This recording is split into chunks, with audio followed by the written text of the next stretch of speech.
Bonjour, Mesdames, Messieurs, au nom de Hudson et de Gouberna et ensemble avec les membres de notre panel, nous vous souhaitons la bienvenue à ce webinaire sur le thème « Une politique de rémunération durable. Le comité de rémunération est-il fit for duty ?» Ce webinaire s'inscrit dans le cadre d'une coopération structurelle entre nos deux organisations, dans le cadre de laquelle nos expertises complémentaires, gouvernance d'un côté et rémunération de l'autre côté, sont combinées pour le bénéfice de nos clients en ce qui concerne Hudson et de nos membres pour Gouberna. Dans ce webinaire, nous souhaitons vous présenter en primeur le fruit de cette collaboration, c'est-à-dire un nouveau guide, un guide pratique, et en discuter avec les invités que je vous présenterai immédiatement.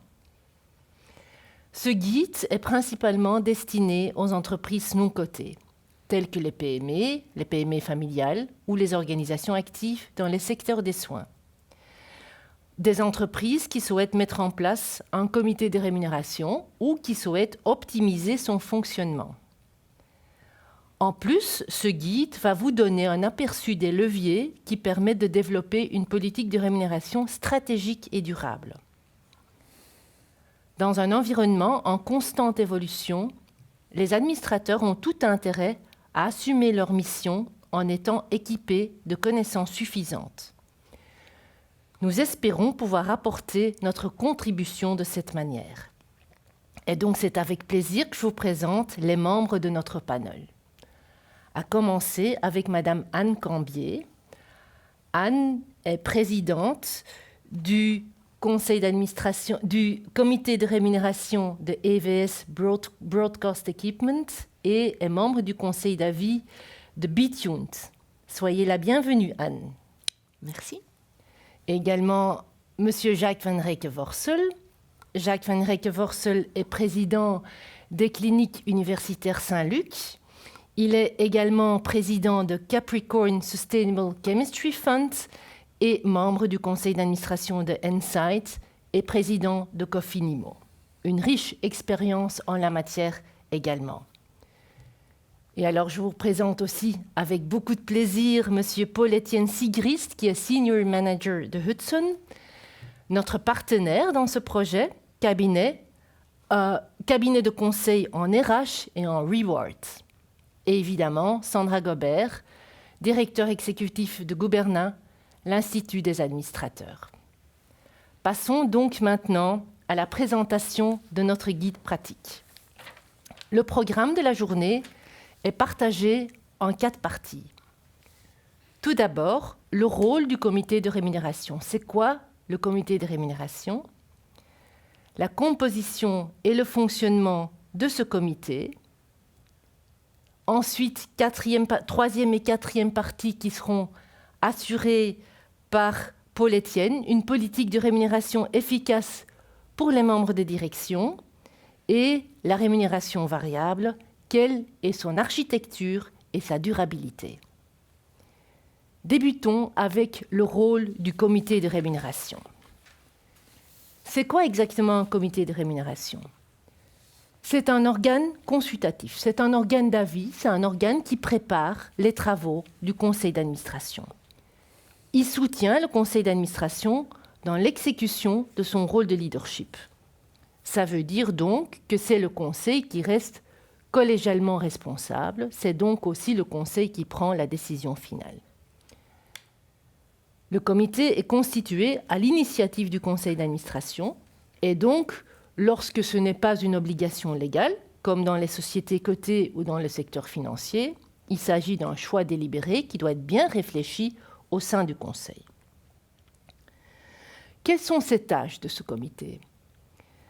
Ce comité connaît 4 grands paquets de tâches. Tout d'abord, des propositions relatives à la politique de rémunération, tant des administrateurs non exécutifs que des membres de la direction, ce qu'on appelle executive pay.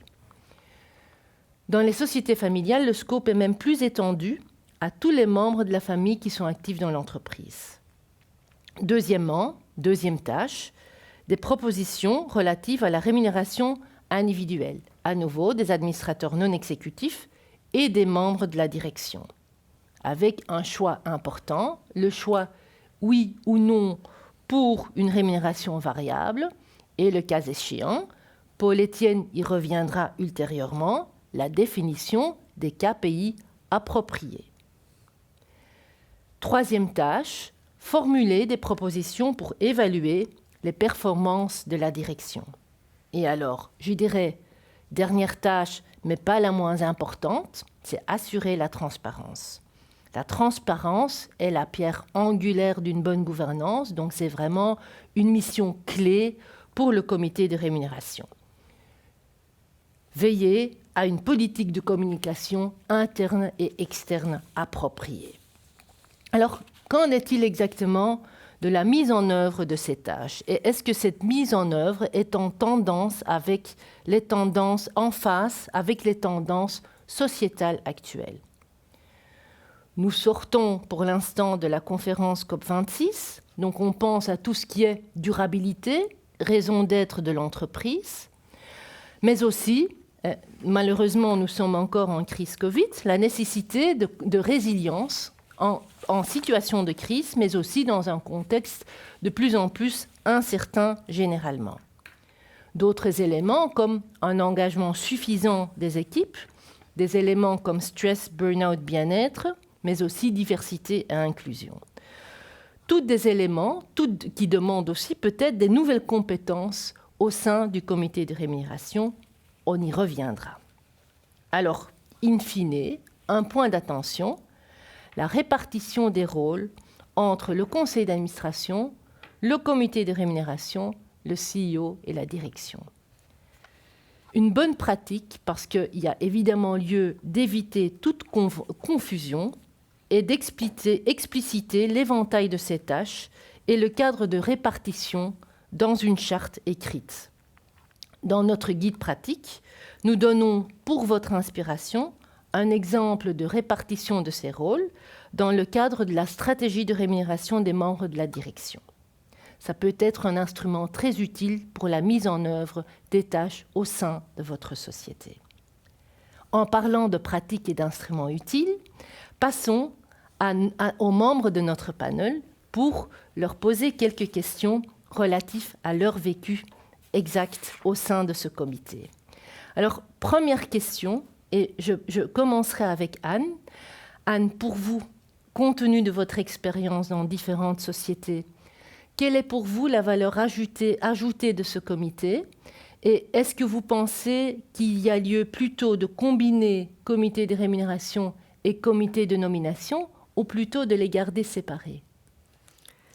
Alors, si vous permettez, je vais commencer par la deuxième question. Donc, comité de rémunération, comité de nomination, en fait, la réflexion qu'il y a là derrière, c'est de se dire la mission de ces deux comités, elle est toute, pour les deux cas, d'attirer, de motiver et d'engager finalement les collaborateurs dans une certaine entreprise avec un certain but. Donc, mission commune. Opérationnellement, il y a beaucoup de choses qui se croisent parce que, par exemple, quand on fait l'évaluation des bonus, on peut détecter un problème de performance qui, derrière, va enclencher une nomination, une dénomination, ce genre de choses. Donc, il y a vraiment des rebonds à avoir entre la nomination et la rémunération. Et puis, troisièmement, ce sont les mêmes types de compétences dont on a besoin autour de la table.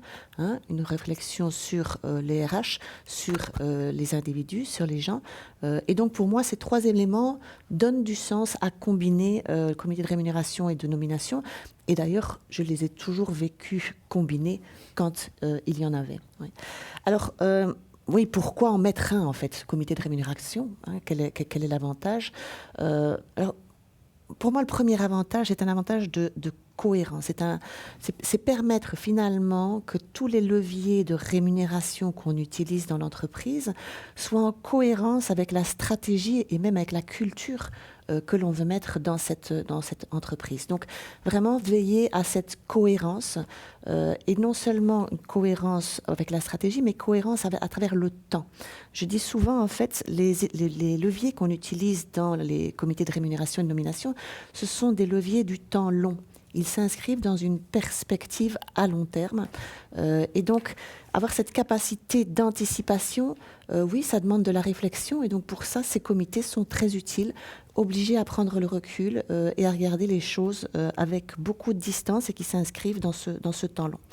Et puis, bien sûr, c'est un garde-fou. C'est un garde-fou parce qu'on parle de positions clés, on parle de gens, on parle d'argent à travers la rémunération.